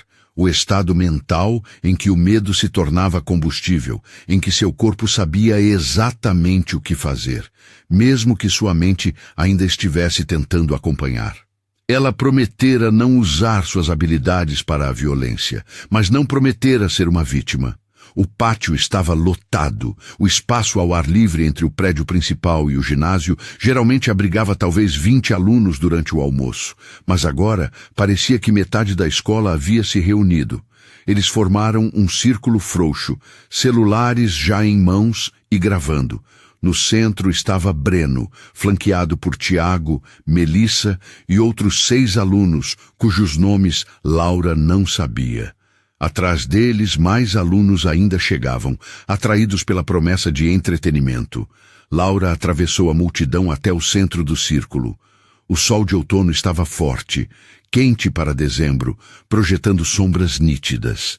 Ela podia sentir o cheiro do almoço de alguém, tacos da cantina, e por baixo disso, o leve aroma de grama cortada dos campos de atletismo. Cada detalhe parecia intensificado, cristalino. A consciência de combate se instalando. Aí está ela, Breno anunciou para a multidão. A caipira decidiu finalmente aparecer e provar do que é feita. Você queria conversar, disse Laura em voz baixa. Então converse. Conversar? Ele riu e a multidão riu com ele. Eu não quero conversar. Quero que você entenda o seu lugar. Você me desrespeitou na frente de todo mundo. Me fez parecer fraco. Isso tem consequências. Então vá em frente, seja o que for, vamos acabar com isso. Ah, nós vamos acabar com isso. Breno tirou a jaqueta lentamente, entregou-a a Melissa. Veja, eu acho que você está blefando. Acho que aquela pegada no pulso foi sorte. Acho que você ainda é apenas um lixo assustado da roça que teve sorte uma vez. Então, eis o que vai acontecer. Você vai me pedir desculpas, bem aqui, na frente de todo mundo. Você vai implorar meu perdão, e então vai sair da Roosevelt e nunca mais voltar. Não. Então eu vou te obrigar. Ele deu um passo à frente, as mãos soltas ao lado do corpo. E quando você estiver no chão chorando, todo mundo vai saber o que você realmente é. Nada. Laura sentiu o momento se esticar, sentiu o tempo se dilatar como antes de grandes lutas. Ela podia ver tudo. A distribuição de peso de Breno um pouco para a frente demais, agressiva, mas desequilibrada. Tiago e os outros se posicionando para agarrá-la se ela tentasse correr. Melissa filmando em seu celular com alegria visível. A multidão se aproximando, a sede de sangue crescendo. E ali, abrindo caminho nos fundos, Bel, seu rosto tenso de medo, mas vindo mesmo assim. Última chance, disse Breno. Peça desculpas. Laura soltou um longo suspiro. Pensou nas mãos de seu avô enfaixando seus nós dos dedos no celeiro, sua voz explicando que força sem controle era apenas violência, mas que se recusar a usar a força quando necessário era covardia disfarçada. Pensou na promessa que fizera e no que ela realmente significava. Não que ela não se defenderia, não que ela deixaria os valentões vencerem, apenas que ela nunca mais perderia o controle, nunca usaria mais força do que o necessário, nunca se tornaria a coisa contra a qual lutava. Ela podia manter essa promessa e ainda sobreviver a isso. Não, disse ela novamente. Ele entrou em posição de luta. Não foi dramático. Ela não anunciou nada nem fez ameaças. Apenas deixou seus pés encontrarem sua posição, na largura dos ombros, peso nas bolas dos pés, joelhos levemente flexionados. Suas mãos subiram soltas e prontas, não cerradas em punhos, mas abertas e vivas. Seu queixo se abaixou. Sua respiração entrou no ritmo de combate. Inspire pelo nariz, expire pela boca, lenta e controlada. E seus olhos se fixaram em Breno com o foco plano de alguém que deixara de ter medo. O barulho da multidão diminuiu para murmúrios. Alguém disse, puta merda, muito claramente. Breno hesitou, a confusão cruzando seu rosto. Não era assim que as vítimas agiam, era assim que os lutadores agiam. O que você está... Ele começou. Então ele a atacou. Foi um soco desajeitado, selvagem e telegrafado, lançado com toda a técnica de alguém que nunca esteve em uma briga de verdade. Laura o viu chegando desde o momento em que seu ombro se tensionou. Ela saiu da linha de ataque suavemente para dentro de seu alcance, deixando o soco passar por sua cabeça com centímetros de sobra. Sua mão direita subiu em um bloqueio controlado, redirecionando o braço dele ainda mais para fora, enquanto sua mão esquerda checava seu ombro. Os movimentos foram econômicos, praticados, totalmente precisos. Ela não contra-atacou, apenas controlou o ímpeto dele e recuou para fora do alcance. Breno tropeçou com seu próprio movimento para a frente, recuperando o equilíbrio, encarando-a com uma percepção crescente. A multidão ficara completamente em silêncio. Não faça isso, disse Laura em voz baixa. Apenas vá embora. Em vez disso, ele veio para cima dela novamente, desta vez tentando derrubá-la. Era uma estratégia melhor, mas ainda amadora. Sua cabeça erguida, braços abertos, sem mudança de nível. Laura fez um sprawl instintivamente, quadris para trás, peito para baixo em seu ombro, suas mãos já buscando as esgrimas. Ela o sentiu se esforçar contra ela, tentando avançar com as pernas, mas ela tinha uma postura de wrestling defensiva perfeita e toda a sua força não foi a lugar nenhum. Ela puxou a cabeça dele com o braço direito, desequilibrando-o, depois circulou para o lado e se afastou. Ele caiu de mãos e joelhos no concreto. Ela estava a 1 metro de distância antes mesmo que ele processasse o que aconteceu. A multidão explodiu em barulho, suspiros, gritos, alguém gritando, "Ela é treinada de verdade!" Laura manteve a respiração controlada, a postura pronta, a mente clara. Breno se levantou lentamente, o rosto corado de humilhação e raiva. "Você está morta", disse ele. Tiago e outros 2 se moveram pelos lados. Claramente este era o plano o tempo todo, sobrecarregá-la com números. A mente de Laura entrou em modo de aceleração, rastreando 3 ameaças simultaneamente, calculando distâncias e ângulos. O primeiro, um garoto atarracado que ela não conhecia, correu pela sua direita. Ela agarrou seus braços estendidos, puxou-o para a frente em seu próprio ímpeto enquanto saía da linha de ataque, e usou o peso dele para projetá-lo com um iponcionage básico.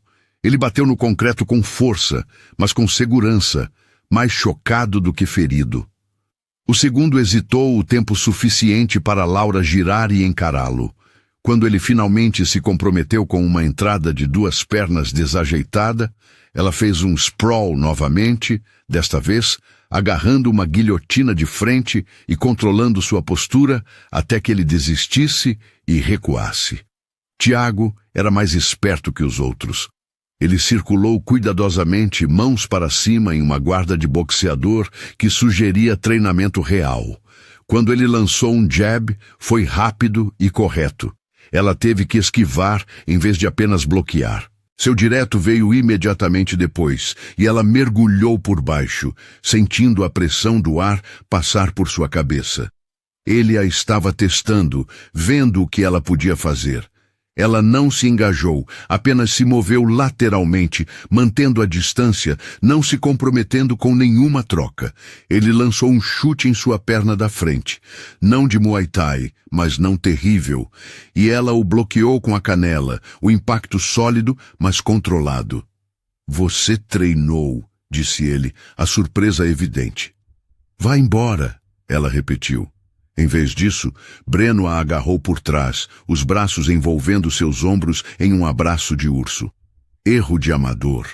O treinamento de Laura entrou em ação automaticamente. Ela baixou seu peso de repente, deslizando para baixo em seu aperto, enquanto suas mãos subiam para controlar o posicionamento de seu cotovelo. Ela girou o ombro, criou espaço e então jogou os quadris para trás em sua barriga enquanto se inclinava para a frente. Fuga básica de wrestling. Ele a soltou com um grunhido e ela girou para encará-lo, as mãos já de volta na guarda. O pátio se tornara um rugido de barulho. Os alunos gritavam, se aproximavam, celulares por toda a parte capturando tudo. Laura podia ver Bell tentando abrir caminho pela multidão. Podia ver professores finalmente começando a sair dos prédios, atraídos pela comoção. Ela precisava terminar isso antes que saísse ainda mais de controle. Breno atacou novamente, sem técnica agora, apenas raiva. Laura não pensou. A memória corporal assumiu. Ela cronometrou sua investida perfeitamente, deu um passo para o lado no último instante e usou o próprio ímpeto dele para guiá-lo para passar por ela. Ela poderia tê-lo atingido, poderia ter dado uma cotovelada em seu rosto, uma joelhada em sua barriga, poderia tê-lo derrubado com força e finalizado com qualquer uma de uma dúzia de submissões. Em vez disso, ela apenas o redirecionou e o observou tropeçar e esbarrar em Tiago. "Parem!" disse ela, alto o suficiente para cortar o barulho. Isso acabou. Nem perto. Melissa apareceu com algo na mão. Spray de pimenta, Laura percebeu com clareza fria. Isso havia escalado de uma briga de escola para um ataque real. Ela estava calculando suas opções, quando Bell rompeu a multidão e se colocou entre elas. "Não se atreva", disse Bell, a voz trêmula, mas firme. Ela estava com o celular na mão, a câmera ativa, apontada para Melissa. "Isso é agressão com uma arma. Estou gravando tudo. Se você usar isso, vou direto para a polícia." "Saia da frente", ordenou Melissa. "Não!" As mãos de Bell tremiam, mas ela não recuou. "Vocês já perderam. Olhem em volta. Todo mundo viu a Laura se defender. Todo mundo viu que ela nunca deu um soco, nunca atacou ninguém. Ela apenas parou os ataques de vocês. Mas se você usar esse spray, se escalar isso ainda mais, são vocês que estarão cometendo agressão diante das câmeras." Por um momento congelado, ninguém se moveu. Então, a voz de um professor cortou a tensão. "Todo mundo pare! Agora!" A diretora Rodrigues estava abrindo caminho pela multidão com a vice-diretora Shen e 2 seguranças. O círculo se dissolveu em caos, enquanto os alunos se dispersavam ou se aproximavam, dependendo da personalidade. Rodrigues avaliou a cena. Laura em posição de luta, Breno desgrenhado e furioso, o garoto atarracado ainda sentado no concreto, Bell com o celular erguido, Melissa segurando o spray de pimenta. "Que diabos está acontecendo aqui?" A voz de Rodrigues carregava a autoridade absoluta. "Ela nos atacou!" Breno disse imediatamente apontando para Laura. "Ela é violenta! Ela machucou pessoas! Besteira!" A voz de Bell soou clara. "Eu tenho o vídeo.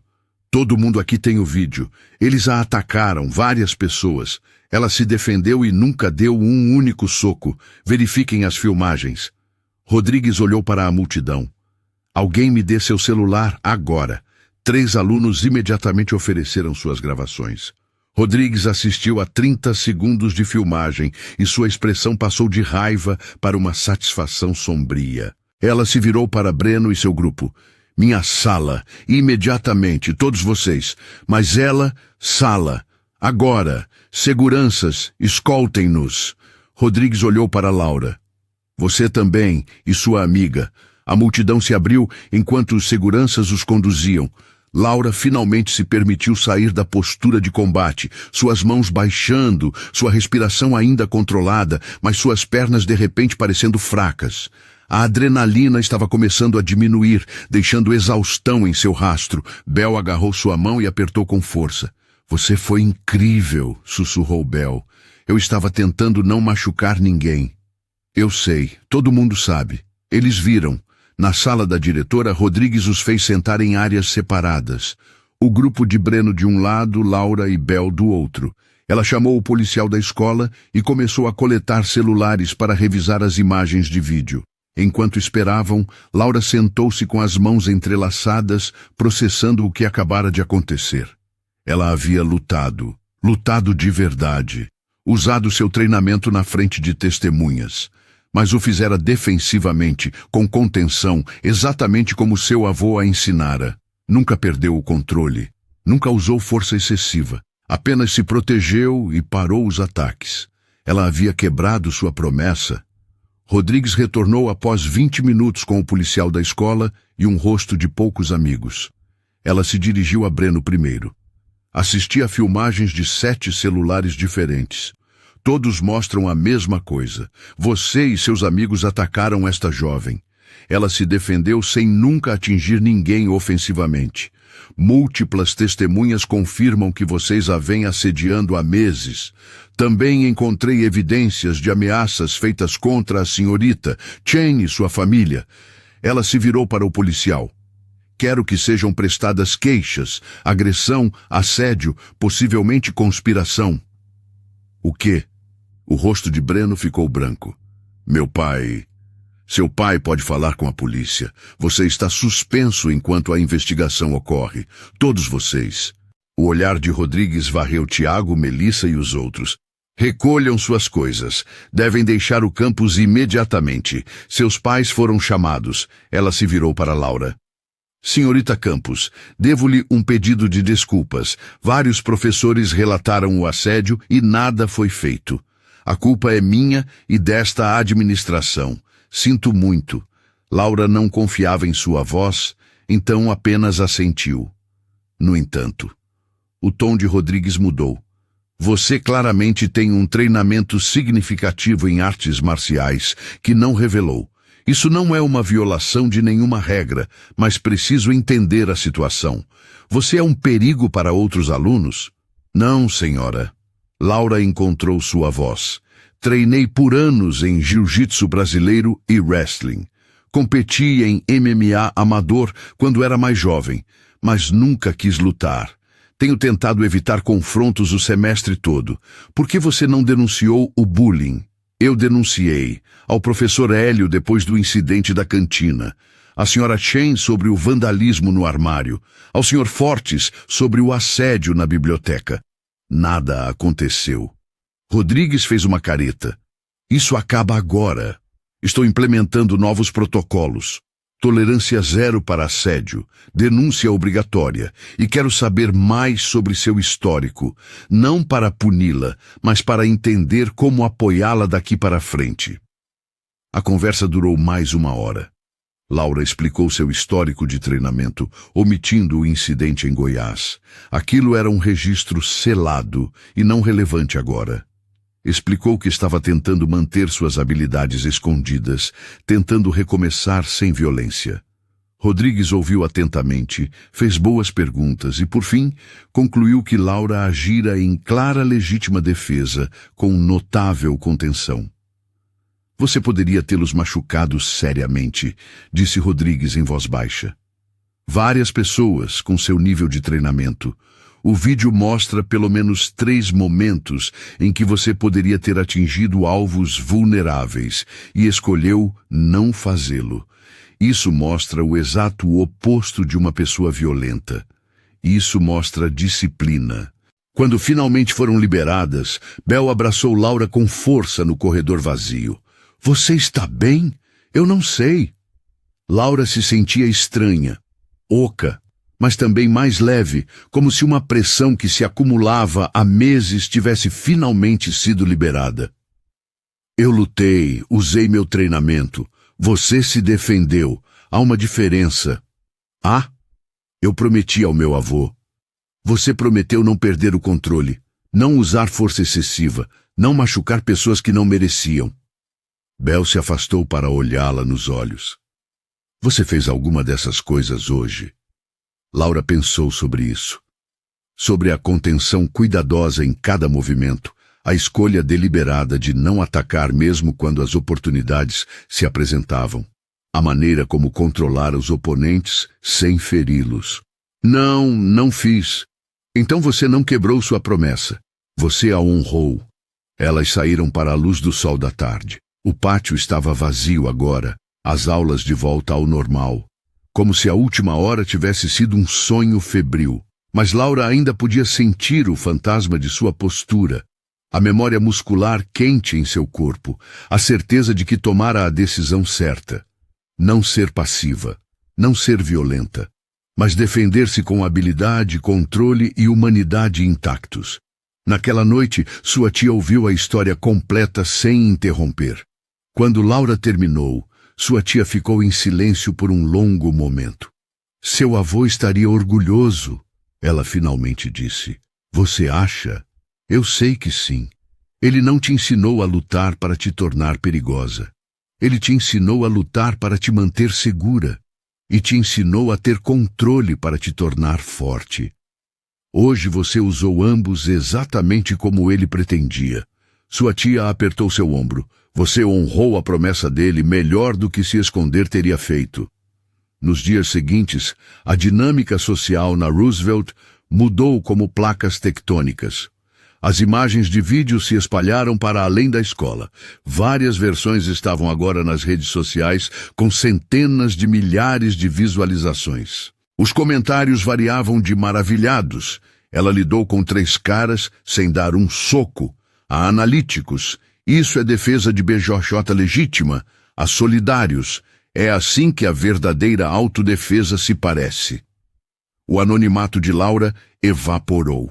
Alunos que a ignoraram por meses agora queriam conversar, fazer perguntas, ouvir sua história. Ela lidou com a atenção da forma mais mínima possível, recusando educadamente a maioria das conversas. Breno e seu grupo próximo não voltaram à escola. A investigação revelou extensas evidências de assédio, contas de Instagram, conversas de mensagens de texto, até transações financeiras mostrando que pagaram a alunos para vandalizar a propriedade de Laura. O pai de Breno tentou usar sua posição no conselho escolar para minimizar as consequências, mas Rodrigues se manteve firme, apoiada por evidências em vídeo que se tornaram virais demais para serem suprimidas. Queixas de agressão foram registradas, ordens de restrição emitidas. No final da semana, a história havia chegado ao noticiário local como um exemplo tanto de bullying escolar quanto de notável autodefesa. Bel se tornou o escudo de Laura contra a nova atenção. Ela interceptava alunos curiosos, recusava educadamente pedidos de entrevista da mídia local e garantia que Laura tivesse espaço para processar tudo. Elas passavam cada vez mais tempo juntas, as conversas se aprofundando de amizade para algo que nenhuma das duas estava pronta para nomear, mas que ambas sentiam se construindo. Você me salvou, disse Bel uma tarde no estúdio de cerâmica. Elas eram as únicas ali, trabalhando em seus respectivos projetos em um silêncio confortável até que Bel o quebrou. Não apenas do spray de pimenta, de meses assistindo alguém que eu gosto ser destruída. Você me ensinou como é a coragem de verdade. Eu estava apavorada. É isso que a tornou coragem. Fazer a coisa certa enquanto se está apavorada. As mãos de Bel pararam em sua argila. Preciso te dizer uma coisa. Tenho pensado nisso há semanas, mas não tinha certeza de como. E talvez seja um péssimo momento, mas talvez seja o momento perfeito. Eu gosto de você. Tipo, mais do que como amiga. Já faz um tempo. O coração de Laura fez algo complicado. Eu também gosto de você. Mas, Bel, ainda estou descobrindo quem eu sou. O que acabou de acontecer. Mudou as coisas. Não posso mais ser aquela pessoa passiva, mas também tenho pavor de me tornar alguém violenta. Estou meio que uma bagunça. Todo mundo é uma bagunça. Isso é ser humano, Bel sorriu. Não estou pedindo perfeição. Só estou perguntando se você quer tentar descobrir isso juntas. Elas começaram a namorar, embora essa palavra parecesse pequena demais para o que se desenvolveu. Era mais como encontrar um ponto de ancoragem, enquanto todo o resto permanecia incerto. Jantavam na casa de Bel, onde sua mãe tratava Laura como parte da família.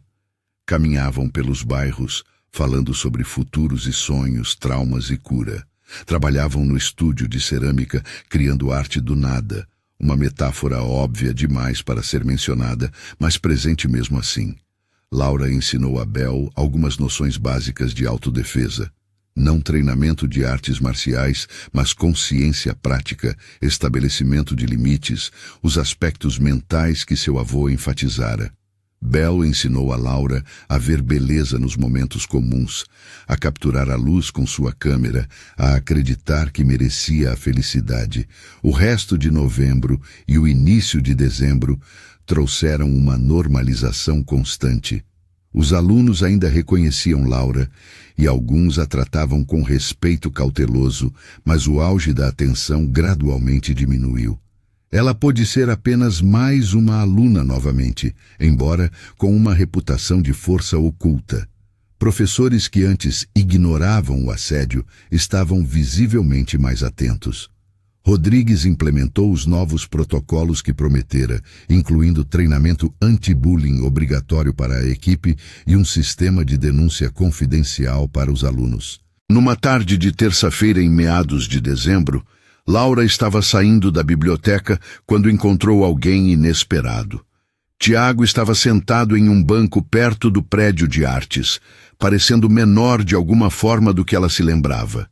Ele se levantou quando a viu.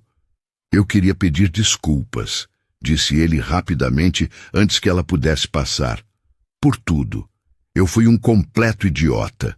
Eu segui o Breno porque parecia mais seguro do que ser o alvo. O que é uma desculpa de covarde, mas é a verdade. Você não merecia nada do que fizemos." Laura o estudou. Ele parecia genuinamente arrependido, ou pelo menos genuinamente desconfortável. "Por que você está me dizendo isso?" "Porque tenho ido à terapia. O tribunal ordenou, e meu terapeuta disse que preciso assumir a responsabilidade." Ele mudou o peso do corpo. "Mas também porque é verdade. Eu estava errado. O que fizemos foi errado. Não espero que você me perdoe. Só queria que você soubesse que eu entendo isso agora." "Agradeço por dizer isso." A voz de Laura era cuidadosa. "Mas desculpas não desfazem o dano." "Eu sei. Não estou pedindo perdão. Só estou..." Ele parou. "Estou tentando ser melhor do que eu era. Só isso." Ela poderia ter se apegado à raiva, poderia ter dito a ele para ir embora, que seu pedido de desculpas não significava nada. Mas pensou em seu avô ensinando que guardar rancor era como beber veneno e esperar que outra pessoa morresse. Pensou na diferença entre perdão e limites. "Tudo bem", disse ela finalmente. "Aceito suas desculpas, mas não somos amigos. E se você assediar outra pessoa, eu vou saber." "Justo." Ele assentiu, o alívio evidente. "Se serve de consolo, você foi, a maneira como lidou com aquela briga. Você poderia ter destruído todos nós. Todo mundo sabe disso. Mas você não o fez. Isso foi mais poderoso do que vencer teria sido." Ele se afastou antes que ela pudesse responder. Laura ficou ali, processando, e finalmente continuou em direção ao ponto de ônibus onde Bell estava esperando. Quando ela contou a conversa, a resposta de Bell foi caracteristicamente direta. "As pessoas podem mudar. Se elas realmente vão mudar é outra questão. Mas dar a elas espaço para tentar é generoso da sua parte." "Estou cansada de carregar raiva. É exaustivo. Isso é crescimento." Bell beijou sua bochecha. "Estou orgulhosa de você." Na semana antes das férias de fim de ano, Laura teve uma reunião final com a diretora Rodrigues. A investigação foi concluída, as queixas foram registradas e a família de Breno o retirou completamente da Roosevelt, em vez de enfrentar as consequências contínuas. Melissa e vários outros aceitaram acordos envolvendo serviço comunitário e terapia obrigatória. As imagens de vídeo se tornaram um estudo de caso em círculos de treinamento de autodefesa, um exemplo de contenção perfeita sob pressão. "Quero te oferecer algo", disse Rodrigues, deslizando um papel sobre sua mesa.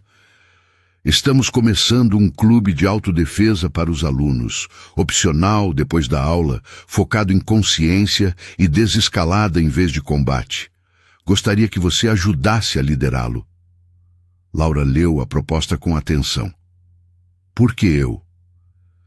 porque você entende algo que a maioria dos artistas marciais não aprende até muito mais tarde, se é que aprende, que a violência deve ser o último recurso, não a primeira resposta, que a verdadeira força inclui saber quando não usar seu treinamento. Rodrigues se inclinou para a frente. Esses alunos precisam dessa lição, e vê-la ensiná-la pode ser curativo para você também. Vou pensar a respeito. É tudo o que peço. As férias de fim de ano passaram em uma quietude necessária. Laura passou tempo com sua tia, ajudou com os preparativos para as festas, processou sentimentos complexos sobre tudo o que havia acontecido. Ela ligou para seu antigo treinador em Goiânia, contou-lhe a história completa. Ouviu sua resposta satisfeita de que ela havia aplicado seu treinamento exatamente da maneira certa. Ela visitou o túmulo de seu avô em espírito, se não em corpo, ficando no quintal de sua tia e falando com as estrelas e a memória sobre promessas cumpridas e lições aprendidas. O ano novo chegou com Bel ao seu lado, assistindo aos fogos de artifício da festa, na cobertura de alguém para a qual foram convidadas. A nova aceitação social ainda estranha, mas bem-vinda. À meia-noite, Bel a beijou e disse: "Este ano vai ser melhor. Eu posso sentir." "Talvez", Laura permitiu. "Ou talvez nós apenas seremos melhores em lidar com o que quer que ele nos traga." Janeiro trouxe o segundo semestre e mudanças substanciais. O clube de autodefesa se tornou realidade e Laura o colecionou com o apoio de Rodrigues e um instrutor de artes marciais local, fornecendo orientação profissional. 20 alunos apareceram na primeira semana. 40 na terceira. Eles cobriram consciência situacional, desescalada verbal, estabelecimento básico de limites e apenas técnicas físicas mínimas, o suficiente para escapar, não para lutar. Laura se viu compartilhando sua história com o grupo, explicando o que aprendera sobre violência e contenção e a diferença entre se defender e se tornar um agressor. "Meu avô costumava dizer que estudar artes marciais sem estudar sabedoria te torna perigoso, mas não forte", disse ela ao grupo uma tarde. Força é saber que você poderia machucar alguém e escolher não fazê-lo. Força é se defender sem perder sua humanidade. Isso é mais difícil do que qualquer técnica. Uma caloura chamada Rosana a abordou depois da aula. "Estão me intimidando", disse ela em voz baixa. "Não como o que aconteceu com você, coisas menores, mas está piorando. O que eu devo fazer?" Laura passou 1 hora conversando com ela, depois a conectou com Rodrigues, e então acompanhou nas semanas seguintes enquanto a escola realmente intervinha e o bullying parava. Parecia uma redenção, pegar sua própria dor e transformá-la em proteção para os outros. O clube se tornou seu propósito além de apenas sobreviver à escola. Ela estava ajudando a criar o ambiente de que precisara meses antes. Fevereiro trouxe o Dia dos Namorados e Bel a presenteou com uma série de fotos em que vinha trabalhando há semanas. Imagens em preto e branco, capturando momentos de coragem comum. Alunos enfrentando o assédio, professores intervindo ativamente, pequenos atos de bondade nos corredores. A imagem final era Laura no estúdio de cerâmica, as mãos cobertas de argila, a expressão focada e pacífica. Abaixo, Bel havia impresso: "Força na quietude, poder na contenção." "É perfeito", disse Laura com a garganta apertada. "Você é perfeita. Bem, não exatamente, mas perfeitamente imperfeita de maneiras que importam." Bel sorriu. "Eu te amo." Queria dizer isso há semanas, mas parecia grande demais. "Mas eu amo. Amo você." Laura a beijou em vez de responder com palavras, tentando comunicar através da ação o que a linguagem não conseguia capturar completamente. Mais tarde, ela conseguiu dizer: "Eu também te amo. Você me salvou tanto quanto eu te salvei." Março trouxe um encerramento inesperado. Os processos judiciais terminaram com vereditos de culpa por agressão, assédio e conspiração.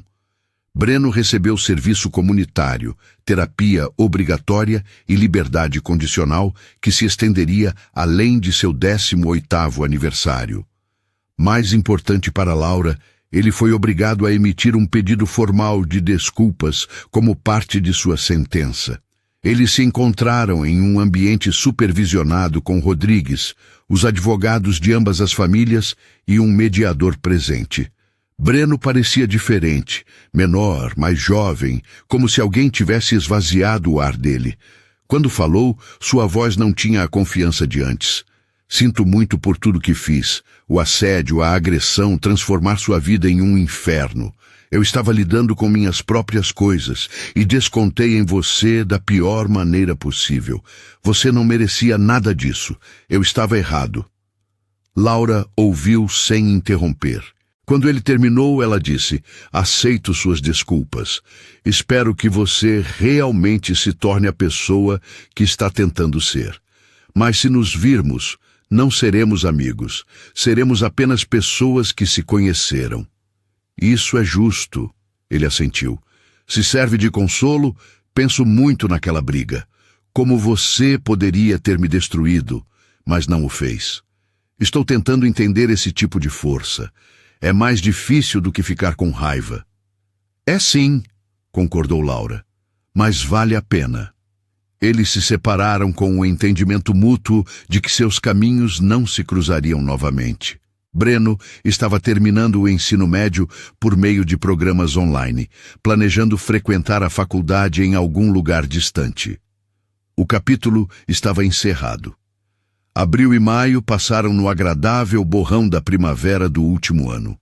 Laura manteve suas notas, continuou a ensinar no clube de autodefesa, passou cada vez mais tempo com Bel, planejando seus futuros. Ambas haviam sido aceitas em faculdades no interior de São Paulo, faculdades diferentes, mas perto o suficiente para ficarem juntas. O estúdio de cerâmica se tornou seu santuário, horas gastas criando e conversando e apenas estando presentes uma com a outra. A senhora Chen tratava Laura como uma segunda filha, insistindo que ela fosse aos jantares de família e incluindo-a nas tradições da família Chen. Numa tarde, no final de maio, o clube de autodefesa estava terminando quando uma nova aluna se aproximou. Uma caloura que ficara em silêncio durante toda a sessão. Eu só queria te agradecer, disse ela a Laura. Semana passada, uns caras estavam me assediando depois da escola. Mas eu me lembrei do que você nos ensinou, sobre linguagem corporal e limites firmes e fazer barulho se necessário. Eu me endireitei, olhei nos olhos deles e disse para me deixarem em paz. E eles foram. Funcionou. Laura sentiu a emoção crescer em seu peito. Estou orgulhosa de você. Isso exigiu coragem de verdade.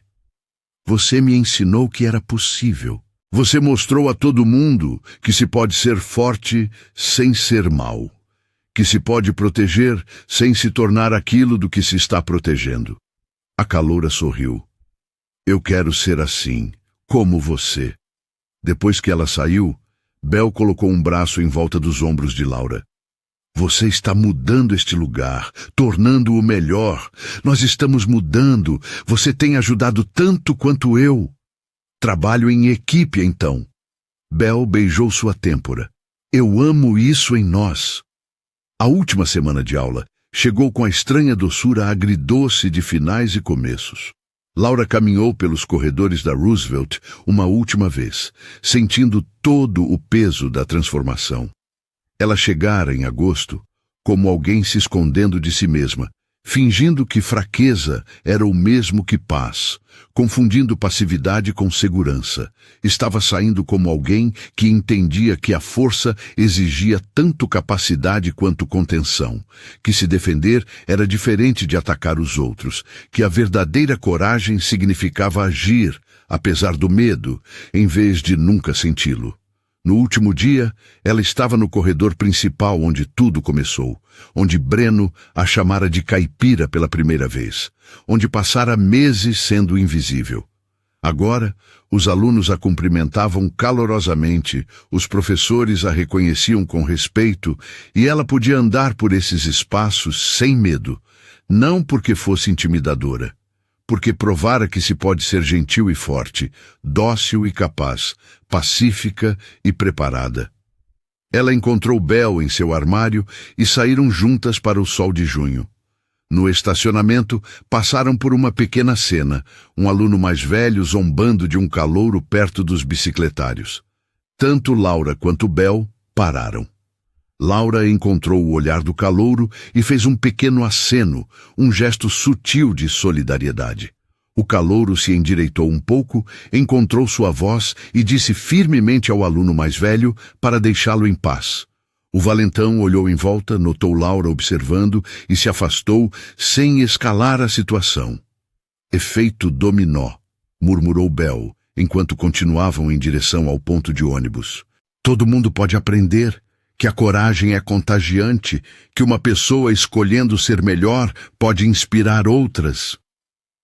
Elas se sentaram no banco esperando o ônibus, ombros se tocando, um silêncio confortável se instalando ao redor delas. Laura pensou em seu avô, nas lições que ele lhe ensinara e que levaram meses de sofrimento para entender de verdade. Ele não queria que ela fosse violenta ou passiva. Ele queria que ela fosse sábia, que soubesse quando lutar e quando se afastar, quando mostrar misericórdia e quando manter os limites, quando usar a força e quando demonstrar contenção. No que você está pensando? Perguntou Belle. Que eu mantive minha promessa. Não da maneira que eu pensava que faria, mas da maneira que importava. Seu avô estaria orgulhoso. Acho que sim, Laura sorriu. Acho que ele diria que eu finalmente entendi a lição. O ônibus chegou e elas subiram a bordo pela última vez como alunas da Roosevelt.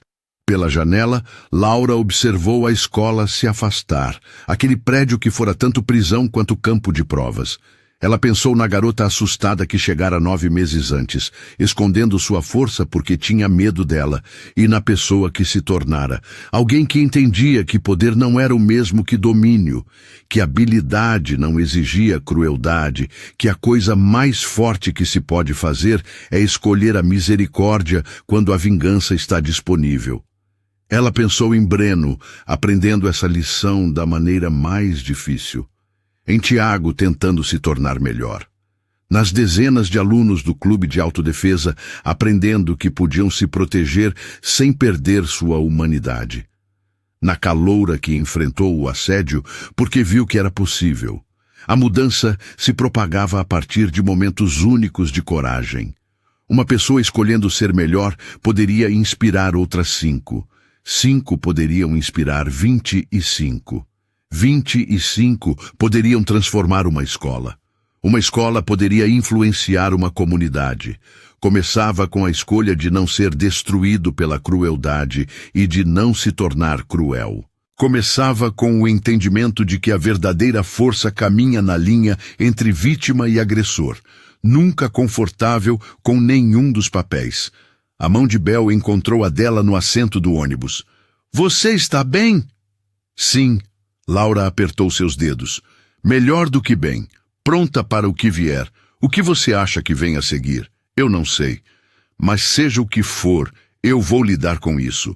Nós vamos lidar com isso. Com força e sabedoria. E toda a coragem bagunçada e complicada que realmente importa.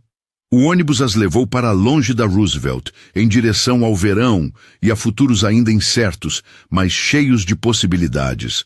Laura observou os subúrbios de São Paulo passarem pela janela e sentiu a paz se instalar em seu peito. Não a falsa paz de se esconder ou a paz temporária da vitória, mas a paz mais profunda de alguém que encontrou o equilíbrio. Ela aprendera a ser suave e forte, gentil e capaz, vulnerável e defendida. Aprendera que mostrar misericórdia não significava aceitar abuso, e que se defender não exigia se tornar um agressor. Mais importante, ela aprendera que a promessa de seu avô não era um fardo que carregava, mas um presente que ele lhe dera. O entendimento de que a violência deveria ser sempre o último recurso, mas que se recusar a se defender era violência de outro tipo, do tipo lento e interno, que destruía o espírito em vez do corpo. Ela encontrara o caminho do meio entre os extremos, o lugar onde força e compaixão coexistiam, onde a capacidade não exigia crueldade.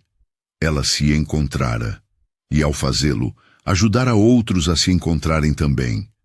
As ondulações continuariam a se espalhar muito depois de ela ter partido, coragem gerando coragem, força inspirando força, cada pequeno ato de resistência contra a injustiça, tornando o próximo ato um pouco mais fácil para outra pessoa. Essa foi a verdadeira vitória. Não o confronto no pátio, onde ela se defendera com habilidade e contenção. Não a punição que veio para aqueles que a atormentaram. Nem mesmo o relacionamento com Bel, embora fosse precioso além da medida. A verdadeira vitória foi se tornar alguém que podia andar pelo mundo com poder e paz, alguém que sabia que podia lutar, mas escolhia não fazê-lo, a menos que absolutamente necessário. Alguém que entendia que a coisa mais forte que se pode fazer é permanecer humano, mesmo quando outros tentam reduzi-lo a algo menos. Seu avô a ensinara a enfaixar os nós dos dedos e a dar socos corretos.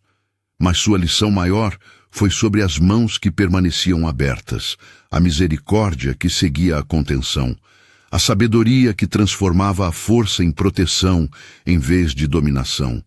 Ela carregava essa lição adiante agora, não como fardo, mas como identidade. Ela era Laura Campos, caipira, lutadora, sobrevivente, protetora e, acima de tudo, alguém que aprendera que a verdadeira coragem usa um rosto gentil e só mostra os dentes quando todas as outras opções se esgotam. O ônibus parou em sua esquina e ela e Bel desceram para a luz dourada do final de tarde do verão paulistano. Elas caminharam de mãos dadas em direção à casa, em direção a futuros ainda sendo escritos, em direção ao trabalho complicado e belo de ser jovem, forte e determinada a tornar o mundo um pouco melhor do que o encontraram. Atrás delas, a escola estadual Roosevelt se desvanecia na memória. À frente estava todo o resto, e Laura caminhava em direção a isso com a cabeça erguida e as mãos abertas, pronta para o que viesse, armada com uma sabedoria duramente conquistada e a certeza inabalável de que enfrentaria tudo com força e graça. Ela prometera ao avô nunca mais usar a violência. Mantivera essa promessa aprendendo a diferença entre violência e defesa, entre agressão e proteção, entre perder o controle e mantê-lo sob pressão. Mantivera-a mostrando misericórdia quando a vingança estava disponível, afastando-se quando podia e permanecendo firme apenas quando devia, permanecendo humana mesmo quando outros tentavam torná-la monstruosa. Isso era o suficiente. Isso era tudo. Essa era a lição que valia a pena aprender, a promessa que valia a pena manter, a força que valia a pena carregar para o que quer que viesse a seguir.